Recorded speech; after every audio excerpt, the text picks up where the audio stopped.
La mansión, que de día brillaba como un símbolo de éxito y abundancia, aquella noche parecía otra. El mármol frío del vestíbulo reflejaba luces tenues, y los largos pasillos estaban sumidos en una quietud casi incómoda. Desde afuera, cualquiera habría pensado que todo estaba en calma. Pero dentro, había un silencio extraño. Un silencio que no tranquilizaba, sino que anunciaba tormenta. El empresario, con el saco sobre un hombro y el cansancio marcándole la frente, empujó la puerta con desgano. Había tenido un día interminable de reuniones y acuerdos, y lo único que quería era una copa de vino antes de dormir. Sin embargo, apenas cruzó la entrada, percibió algo distinto. Era como si el aire mismo de la casa se hubiera vuelto más pesado. Sus pasos resonaron en el piso brillante mientras avanzaba hacia la cocina. Y entonces, al abrir la puerta, la imagen lo detuvo en seco. Allí, bajo la luz blanca del refrigerador abierto, estaba su empleada. Encogida en una silla, con el uniforme arrugado y un paño húmedo presionado contra un ojo hinchado y violáceo. El contraste entre su rostro herido y el entorno impecable de la cocina era brutal. Frente a ella, su pequeño hijo, vestido con un traje infantil que parecía demasiado serio para su edad, sostenía un trozo de hielo. Sus manos pequeñas temblaban, pero su mirada era firme, adulta. No era un accidente cualquiera. No era un malentendido. Era una verdad escondida, a punto de salir a la luz. Lo único que te pido a cambio, antes de continuar, es que te suscribas al canal. Así no te perderás ninguna de estas historias que tocan el corazón y nos hacen reflexionar más de lo que imaginamos. El empresario permaneció congelado en el umbral. Su cerebro tardaba en procesar la escena, la empleada herida, su hijo con la determinación reflejada en el rostro. Su voz, habitualmente firme y controlada, salió quebrada y más fuerte de lo que pretendía. ¿Qué significa esto? El niño giró lentamente, como si reunir valor le costara más que mover su cuerpo. Su corbata torcida parecía insignificante frente a la fuerza de sus ojos. Padre, está herida. Y lo peor, es que a nadie le importó. La mujer, con lágrimas contenidas, intentó salvar la situación. No es nada, señor. Solo, un accidente. Su voz temblaba, pero el niño la interrumpió golpeando la mesa con su manita, un sonido pequeño que resonó como un trueno en aquel silencio. No mientas. Su voz se quebró, pero no retrocedió. Yo lo vi. Fue Ernesto, el mayordomo. El empresario frunció el ceño, incrédulo. ¿Ernesto? ¿De qué hablas?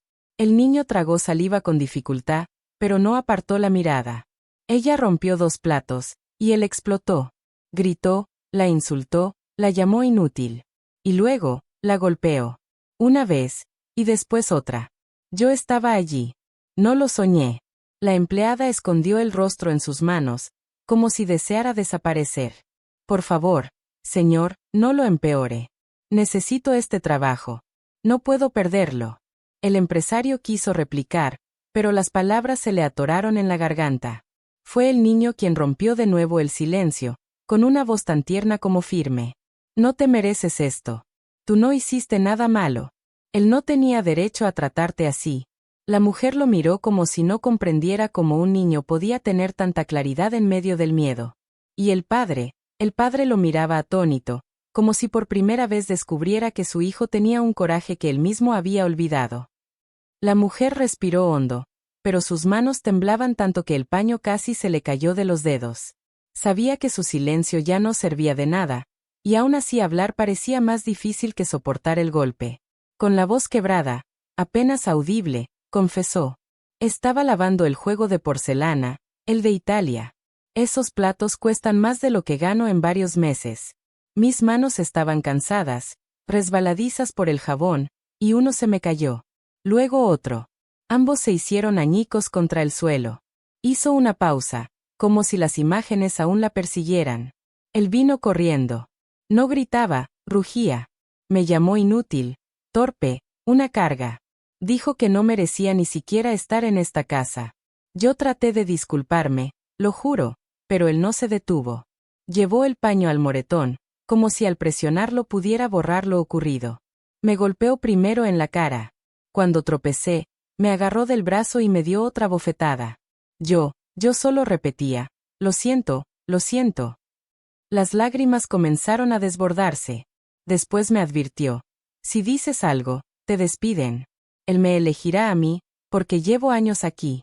Tú no eres nadie. El empresario tragó saliva, con la vergüenza mordiéndole el pecho. Pero el niño, con el rostro encendido, no pudo contenerse. Eso no es cierto. Yo lo vi todo. Y lo que más me dolió no fue que él te golpeara, fue que tú, con lágrimas en los ojos, seguías pidiendo perdón como si hubieras sido la culpable. La mujer lo miró con asombro. Su voz se quebró al añadir. No podía arriesgarme. Tengo una hija pequeña que me espera en casa.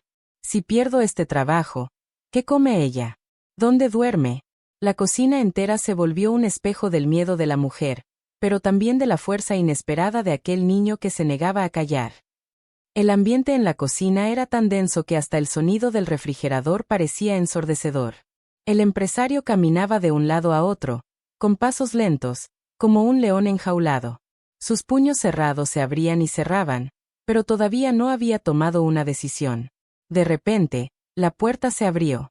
El mayordomo apareció con su porte habitual, erguido, confiado, el uniforme impecable como si cada botón fuera un símbolo de autoridad. Llevaba un paño en la mano y se secaba los dedos con calma. Señor, dijo con una inclinación breve de cabeza.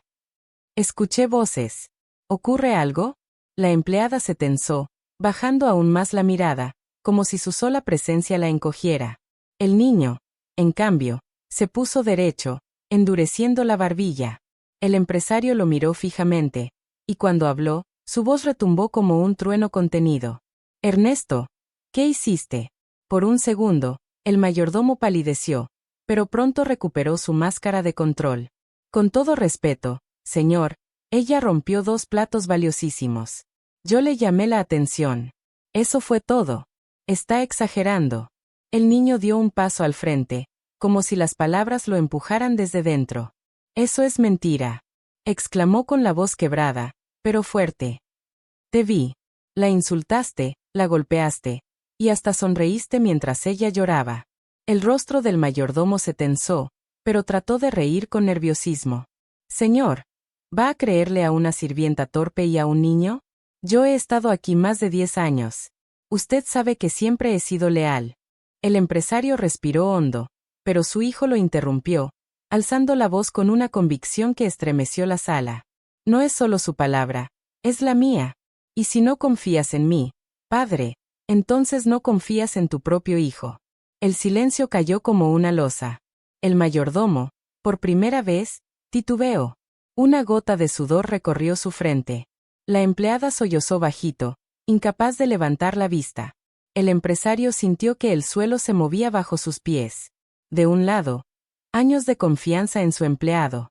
Del otro, la mirada encendida de su hijo, más verdadera que cualquier juramento. Y en medio de esa tensión, supo que no había más tiempo para callar. La verdad había irrumpido en su casa, y no se iría sin justicia. El empresario permaneció inmóvil unos segundos más, con el pecho subiendo y bajando como si le faltara el aire. Miró a su hijo. Esa mirada era distinta, no era la de un niño caprichoso ni asustado, era la de alguien que estaba dispuesto a cargar con la verdad aunque le costara caro. Por un instante, se vio reflejado en él, recordando cuando era joven y aún tenía el coraje de enfrentarse a las injusticias. Giró lentamente hacia el mayordomo. La rabia le endureció la voz. Has traicionado la confianza que puse en ti. Has levantado la mano contra alguien bajo mi techo, y eso es algo imperdonable. El mayordomo tragó saliva, pero todavía intentó defenderse. Señor, no puede echarme así. Después de todos estos años, ¿va a creerle a una sirvienta y a un niño por encima de mí? El empresario dio un paso hacia él, con los ojos encendidos. No solo les creo a ellos. Le creo a lo que vi en los ojos de mi hijo. Y le creo al miedo que tú sembraste en esta casa. El silencio fue absoluto. Finalmente, con voz grave y firme, sentenció. Empaca tus cosas. No quiero volver a verte aquí. Si en una hora no has salido de esta casa, será la policía quien te saque. El rostro del mayordomo se desencajó. Sus hombros, antes erguidos, se derrumbaron. Murmurando insultos apenas audibles, Se dio media vuelta y salió apresurado. El silencio que dejó tras de sí fue abrumador, pero distinto. Ya no era de miedo, era de liberación. La empleada rompió en llanto, tambaleándose, y el niño se apresuró a sujetar su mano con fuerza. Se acabó, susurró. Ya no estás sola. El empresario, con el corazón oprimido, asintió en silencio, sabiendo que su hijo acababa de enseñarle una lección que jamás olvidaría. La cocina, antes fría como el mármol y silenciosa como una tumba, parecía otra. El aire pesaba menos, como si con la salida del mayordomo también se hubiera expulsado una sombra que llevaba demasiado tiempo rondando. La empleada, con lágrimas aún en los ojos, miró al niño y al empresario. No pensé que alguien me defendería aquí, no en este lugar. El niño le apretó la mano con ternura, como si sus pequeños dedos pudieran sostener todo su dolor. No necesitas agradecerme, dijo con voz firme. Solo recuerda que ya estás a salvo. El empresario los observó, conmovido. Por primera vez en mucho tiempo, no sintió orgullo por sus negocios ni por su fortuna, sino por el coraje de su hijo, un niño que había visto lo que él, con todo su poder, no había sabido mirar. Ese día comprendió que la verdadera riqueza no estaba en los muros de mármol ni en las cuentas bancarias, sino en tener el valor de proteger a quienes no pueden hacerlo por sí mismos. Si esta historia tocó tu corazón, no olvides dar like, compartir y suscribirte. Y antes de irte, haz clic en el video que aparece en pantalla para seguir descubriendo más relatos como este. Nos vemos en la próxima.